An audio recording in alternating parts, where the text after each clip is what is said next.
የመጽሐፍ መምህራን የሚናገሩት አበው ያስተማሩንን የኔ እኮ አይደለም ትምህርቱ። ጨምሩ ደግሞ በ21 ድገሙ።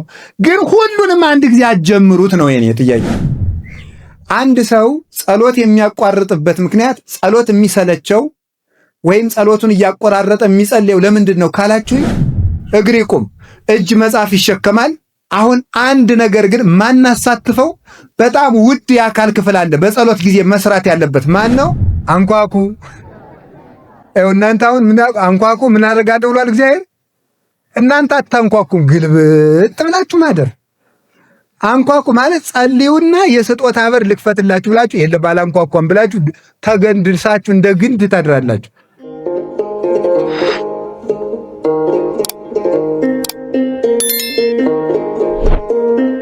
ስትጸልዩ እንደ ግብዞች አትሁኑ። ጸሎት ብሂል ተናግሮ ምስለ እግዚአብሔር። ጸሎት ማለት ከእግዚአብሔር ጋር መነጋገር ማለት ነው። ጸሎት ማለት ከእግዚአብሔር ጋር መነጋገር ማለት ነው። ከእግዚአብሔር ጋር መነጋገር። ሰው ሲጸልይ ከእግዚአብሔር ጋር ይነጋገራል። ስንጸልይ ፊት ለፊታችን እግዚአብሔር አለ። እግዚአብሔርን እያነጋገርን ነው። አምላኬ አምላኬ ለምን ታደገኒ፣ አምላኬ አምላኬ ለምን ተውከኝ ስለው ፊት ለፊት አድርጌ እያናገርኩት ነው። አንድ ሰው ጸሎት የሚያቋርጥበት ምክንያት ጸሎት የሚሰለቸው ወይም ጸሎቱን እያቆራረጠ የሚጸልየው ለምንድን ነው ካላችሁ፣ ከማን ጋር እንደሚነጋገር ስለማያውቅ ነው። ሁላችሁም እንደምታስቡት አንድ የምንወደውና የምናከብረው ትልቅ ሰው፣ በሰው ሰውኛው ትልቅ የተባለ ሰው እኛን ለማነጋገር ቀጠሮ ቢይዝልን ያንን ሰው ለማነጋገር ከተያዘልን ቀጠሮ የተነሳ እንቅልፍ አልወስደን ብሎ ያድራል። ጸሎት ግን እግዚአብሔርን ያህል ንጉሥ ሰራዊተ መላእክት እያመሰገኑት፣ ቅዱሳን አባቶች እያመሰገኑት ለእኛ ለአንድ መናኛና የተናቅን ፍጡሮች ቀጠሮ ይዞ ሊሰማን ይጠብቃል። ያንን ንቀን ነው የምንቀረው ማለት ነው። እግዚአብሔር አሁን ለምሳሌ ስንት ቀን ያመላለሰን የአንድ የቀበሌ ጽሕፈት ቤት ኃላፊ ወይም የመዘጋጃ ሰራተኛ ሰኞ ቢገኝልን እንዴት ደስ ይለናል። ለፍቼ እኮ ዛሬ ተሳካልኝ እንላለን። እግዚአብሔር ግን በየቀኑ ያለ ደጅ ጽናት ይገኛል። በየቀኑ እግዚአብሔርን ማናገር ይቻላል። በየቀኑ ብቻ አይደለም፣ በየሰዓቱ የምድር ነገሥታት ጧት አናግረናቸው 6 ሰዓት መልሶ ቢቸግረን ማግኘት አንችልም። ምናልባት እንደገና 40 ቀን ልንጠብቅ እንችላለን። እግዚአብሔር ግን ማለዳም ይሰማል፣ ማታም ይሰማል፣ ጧትም ይሰማል፣ ቀንም ይሰማል፣ ያለ ጊዜ ይሰማል፣ ያለ ወረፋ ይሰማል፣ ሳይመርጥ ይሰማል።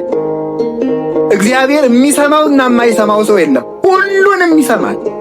ሁሉንም ወረፋ ሳያስጠብቅ ያለ ጊዜ ፈረቃ እግዚአብሔር ሁሉንም ያዳምጣል። ጸሎት ማለት እግዚአብሔርን ማናገር ነው። እንደ ጸሎት ማቋረጥ ያለ ሞኝነት የለም።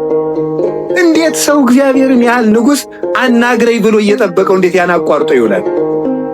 እና የእግዚአብሔር ቤተሰቦች እኔ ዛሬ በእግዚአብሔር ስም የምማልዳችሁ በእውነት ምንድን ነው ካላችሁ፣ ጸሎት እንዳታቋርጡ። ትልቅ ነገር በእውነቱ ማለት እናት የልጇን ንግግር ከምትጠብቀው በላይ እግዚአብሔር እኛን በማለዳና በመታ ጸሎት እኛን ለማዳመጥ ደስ ብሎት ይጠብቀናል። ማለዳ እግዚአብሔር እኛን ይጠብቃል፣ ተነስተን እንድንጠራው አባታችን ሆይ እንድንለው። ይሄ ነው ጸሎት። የምግባራት ሁሉ እናት ናት። የጦርነት ሁሉ መጀመሪያ ናት ጸሎት። ዲያብሎስ እንደ ጸሎት አድርጎ የሚጠላው ስነ ምግባር የለም። ጾም ሊሆን ይችላል፣ ስግደት ሊሆን ይችላል፣ ምጽዋት ሊሆን ይችላል፣ ቸርነት ሊሆን ይችላል፣ የዋሃት ሊሆን ይችላል፣ በጎነት ሊሆን ይችላል፣ ገርነት ሊሆን ይችላል፣ ፍቅር ሊሆን ይችላል፣ ሰላም ሊሆን ይችላል፣ መተዋተርስ ሊሆን ይችላል፣ ሰማዕትነት ሊሆን ይችላል፣ ምንኩስና ሊሆን ይችላል፣ ማስቀደስ ሊሆን ይችላል። ሁሉም ነገር ይሁን ሰይጣን እንደ ጸሎት አድርጎ የሚጠላው ምግባር ጥሩ ስራ የለም። ለምን ሲባል ከእግዚአብሔር እያስፈቀደ ስለሆነ ማለት ነው። ጸሎት ሰይጣን እንደ ጸሎት ማስቋረጥ አድርጎ የሚወደው በጎ ስራ የለም ይላል። ሰይጣን በጣም ትልቁ የሚወደው ስራ ምንድነው? ጸሎት ማቋረጥ ነው። ጸሎት ማቋረጥ ጸሎትን ለምን ሲባል ከሚጸልይ ሰው አንደበት እሳት ይወጣልና ወያውጥዮ ለሰይጣን ሰይጣንንም ያቃጥለዋልና ወይ ደጉጾ ዓይኑንም ይወጋዋልና። እስመ ጉድብ ውእቱ በኀቤሁ ጸሎት በሰይጣን ዘንድ የተሳለ ጦር ነው፣ ዓይኑን ያጠፋዋል። ስለዚህ ሰይጣን ጸሎትን አይወድም። ወበይንተዝ ተመልከቱ ያከብድ ይሄ ቅንድብን አክብዶ እንቅልፍ ያሰኛል። ጸሎቱን ያስቋርጠዋል። የሚያቋርጥበት ልዩ ልዩ መንገዶች ነው ያሉት። አንዳንድ ጊዜ የማንዘልቀውን በጣም ብዙ ጸሎት በማስጀመር ከዚያ በኋላ ሰልችቶ እንድንተወው በማድረግ፣ ሌላ ጊዜ ደግሞ በምንጸልይበት ጊዜ ሐሳባችን ይበትንና ሐሳቤ እየተበታተነ የምጸልየውን ጸሎት እግዚአብሔር አይሰማኝም ብለን ደግሞ እንድናቋርጠው ማድረግ። በጣም እንዴት ያለ ጠበኛ እኮ ነው። ሐሳባችን የሚበትነውም እሱ ነው። ሐሳቤ ስለተበተነ እግዚአብሔር አይሰማኝም ብለን ደግሞ እንድናቋርጥም የሚያደርግ ደግሞ እሱ ነው። ሶስተኛ ደግሞ ጸልየህ ምን አመጣህ፣ ጸልየሽ ምን አመጣሽ ብሎ ደግሞ ጸሎት እንድንተው ያደርገናል። ይሄን ያልጸለይክ እግዚአብሔር እኮ አንተን አይወድህም፣ ጥያቄህን ቢወድ ኑሮ ይመልስልህ ነበረ ብሎ ደግሞ ጸሎቱን እንድናቋርጠው ደግሞ ያደርጋል። ለምንድን ነው ካላችሁኝ፣ ጸሎት የሕይወታችን አጥር ነው፣ የሕይወታችን ደጅ ነው። ደጅ ወይም በር አጥር የሌለው ቤት ለሌባ፣ ለወንበዴ፣ ለኃላፊ፣ ለአግዳሚ ሁሉ የተመቸ ለዘረፋ የተመቸ እንደሆነ ጸሎት ስናቋርጥ አጥር የሌለው ግቢ በር ያልተዘጋለት ቤት እንሆናለን። ሰይጣን እንደፈለገ ከሰው ቤት ገብቶ ጸጋ ለመዝረፍ ይመቸዋል ማለት። ለዚህ ነው ብዙ ሰዎች እዩ ደጋግማችሁ ገዳም ሂዳችሁ በሰነበታችሁ ሰሞን፣ መንፈሳዊ ጉዞ ባደረጋችሁ ሰሞን፣ መንፈሳዊ ቦታዎች በሄዳችሁ ሰሞን ዓለም ላይ ሳላችሁ ትሰሩት የነበረ ኃጢአት ይቋረጣል። ከዚያ በኋላ ስትመጡ መልሶ ይዛችኋል። ለምንድን ነው ካላችሁኝ፣ ጸሎት አቋርጠን ስለሚያገኘን። ጸሎት መጀመሪያ የልማድ ኃጢአት ዋና መነሻው ጸሎት ማቋረጥ። በራስ ምታት የዝሙት ሰይጣን በተለይ የሚመጣበት ራስ መምታት፣ እንቅልፍ ማለት፣ ቅንድብን ማክበድ፣ ከራስ ፀጉር እስከ እግር ጥፍር ያለውን የአካል ክፍል በሙሉ በድንጋይ የተቀጠቀጠ እባብ እስኪመስል ድረስ ድካምን በመልቀቅ ጸሎትን ያስጠላል። ጸሎትን ካስጠላ በኋላ ጸሎቱን ያስቋርጠናል። ካስቋረጠን ረድኤተ እግዚአብሔር እኛ ጋር ስለሌለ የፈለገውን ኃጢአት ለማሰራት ይመቸዋል። ኃጢአተኛ ለመሆን የመቅሰፍት ሁሉ መጀመሪያ ምንድን ነው ካላችሁኝ፣ ጸሎት ማቋረጥ። የበረከት ማጣት ምንጭ ዋናው ጸሎት ማቋረጥ ነው። የጠብ መጀመሪያ ዋና ምንድን ነው? ጸሎት ማቋረጥ ነው። የባለ ትዳሮች ሁከት ከምንድን ነው የሚመጣው? ጸሎት ከማቋረጥ ነው። አትጸልዩ። ስለማይጸለይ ፍቅሩም ያረጃል፣ ትዳሩም አሮጌ ይሆናል፣ ቤቱም ይቀዘቅዛል፣ ውሃ ይሆናል። ሙቀት ሃይማኖት የለውም፣ ይጠላል።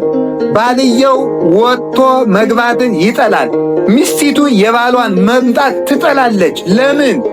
ጸሎት የተለየው ትዳር ስለሆነ ቀዝቃዛና የተጠላ የነገር እሾህ የወረሰው ይሆናል ማለት። በሕይወታችን ዘመን ሁሉ ከመከራም የምናመልጠው የያዝነው የሚበረክትልን ጸሎት ያላቋረጥን እንደሆነ የምንጸልየውን ማወቅ አለብን። እንግዲህ በሕግ የተፈቀደው ዳዊት አቡነ ዘበሰማያት ነው። መዝሙረ ዳዊት አቡነ ዘበሰማያት የክርስቲያኖች የመጀመሪያ የሕግ ጸሎታቸው ዳዊት፣ አቡነ ዘበሰማያት፣ ውዳሴ ማርያም እነዚህ ናቸው። አንኳኩ ማለት ጸልዩና የስጦታ በር ልክፈትላችሁ ብላችሁ የለ ባላንኳኳም ብላችሁ ተገንድልሳችሁ እንደ ግንድ ታድራላችሁ። እግዚአብሔር በየት ጥያቄያችሁን ይመልሳል። አታንኳኩማ አትጸልዩም። ዳዊት አንኳኩ፣ በአቡነ ዘበሰማያት ጠይቁኝ፣ በውዳሴ ማርያም ጸልዩኝ፣ አንኳኩና ልክፈትላችሁ። ማን ይስማ? ዝም ብሎ ወደ ጠንቋይ መሮጥ። የሰው ልጆችን አንተ በልልና በጌትነትህ በዚህ ይደሩ፣ በዚህ ተሰሩ፣ በዚህ ተጠቀሙ ብለህ ጾሙን፣ ጸሎቱን፣ ስርዓቱን ሰርተህላቸው ነበረ።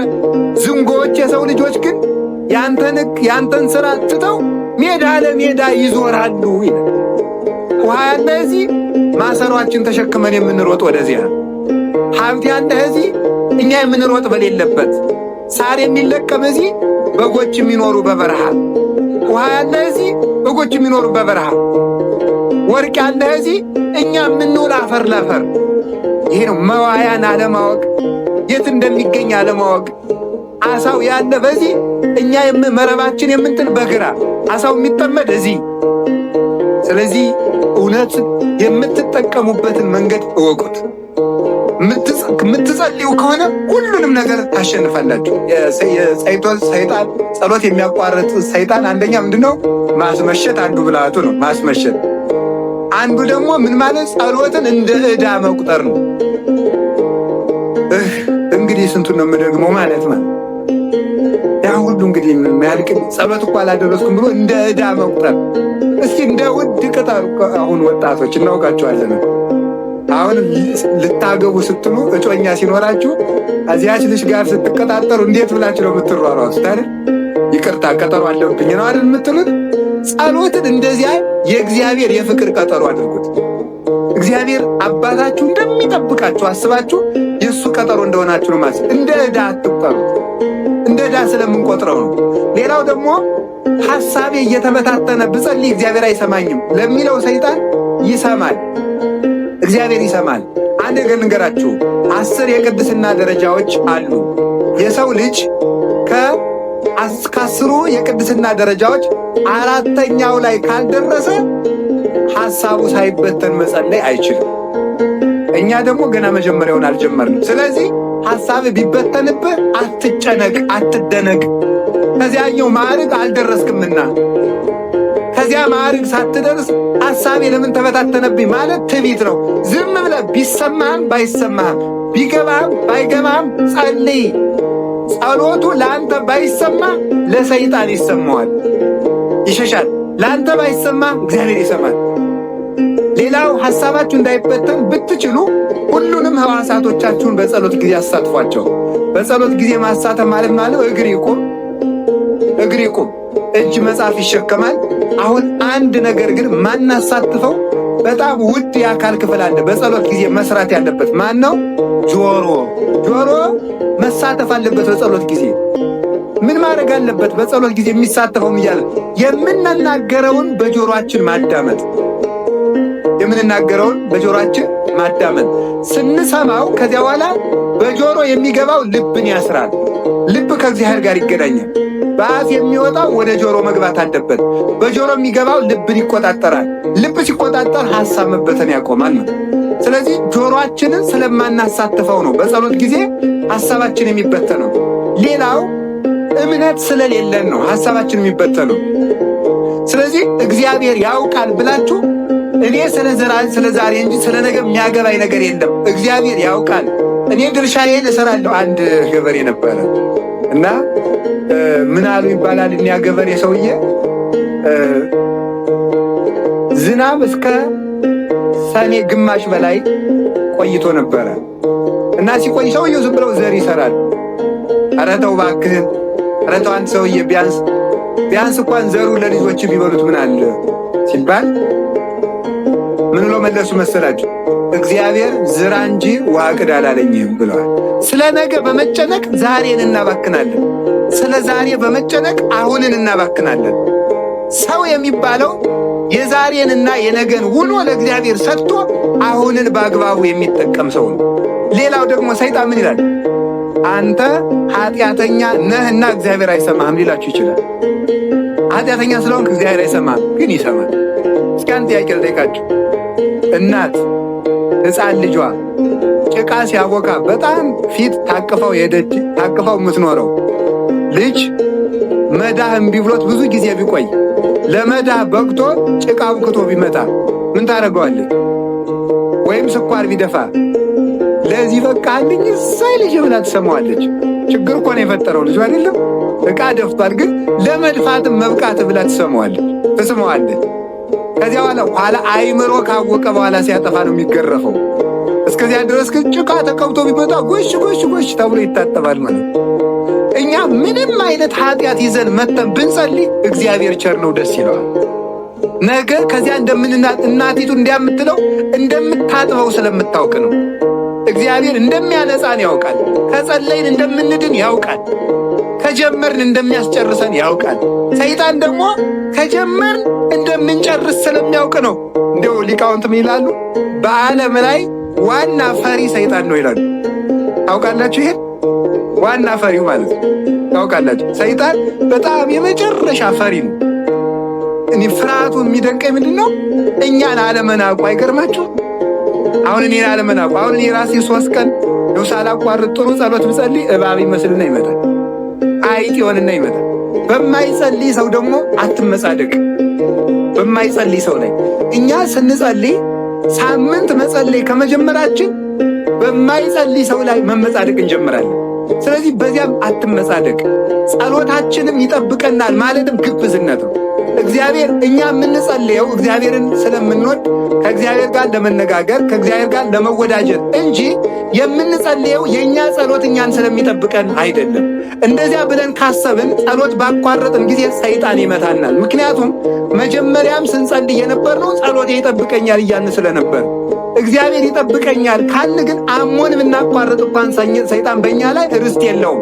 ጸሎቱን ማቋረጥ የለብንም ወደ ፈተና እንዳንገባ። ግን ወደ ፈተና ያልገባን ግን ስለ ጸለይን እንደሆነ ማወቅ የለብንም። የሚጠብቀን እግዚአብሔር በቸርነቱ ስለሆነ እንጂ።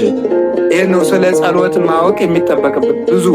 ሌላው ጸሎታችን ለምን አይመለስም የሚል ጥያቄ ይጠይቃል ሰይጣን ብያቸዋለሁ ቅድም። ጸሎቱን ለምንድን የማይመልስልን ሲባል 3 ነገሮችን ብቻ አጭር ነገር ልንገራችሁ። እግዚአብሔር ለምንድን ነው ጸልየን ጸሎታችን የማይመልስልን? አንደኛው የማይመልስልን ምክንያት ጸሎቱ የማይጠቅመን ከሆነ ነው። ጸሎቱ የማይጠቅመን ከሆነ እግዚአብሔር ጥያቄውን አይመልስም። ለምሳሌ አንድ ነገር ልንገራችሁ። ሕፃን ልጅ እናቱ እንጀራ እየጋገረች እያለ ክፉና በጎ ያለየ ልጅ እናቱ እሳት እንድትሰጠው ይለምናታል። መስጣት አለባት የለባት? አቤት! ልጁ ግን በልጁ አይምሮ ግን መለመኑ ትክክል ነው አይደለም? በልጁ አይምሮ ትክክል ነው አይደል? ምክንያቱም በምናውቀው አለ ሳትሰጠው ስትቀር ያለቅሳል። የሚጠቅመውን የምታውቅ ግን እናቱ ናት። ቅዱስ ያሬድ እንደተናገረ እግዚአብሔር አባታችንም እናታችን ነው። አንተ አቡነ ወአንተ እምነ እንዳለው እግዚአብሔር አባት ነው፣ እግዚአብሔር እናት ነው። የሚያስብልን እሱ ነው። እሱ ስለሚያስብልን የለመነውን ሁሉ አይሰጠንም። ለምን? እንደማይጠቅመን ያውቃልና። እንደማይጠቅመን ያውቃልና አንዱ ይሄ ነው። ጥያቄያችንን ያልመለሰልን ስላልወደደን ኃጢአተኛ ስላልሆን ጸሎታችን ትክክል ስላልሆነ ሳይሆን የማይጠቅመንን ስለለመን ይሆናል። ይቆየን። እዚህ ላይ ይበቃናል። ፀሐዩን ታግሳችሁ እንደሰማችሁ እግዚአብሔር ከገሃነመ እሳት ያድናችሁ። እግዚአብሔር ያክብርልኝ። ወስብሐት ለእግዚአብሔር።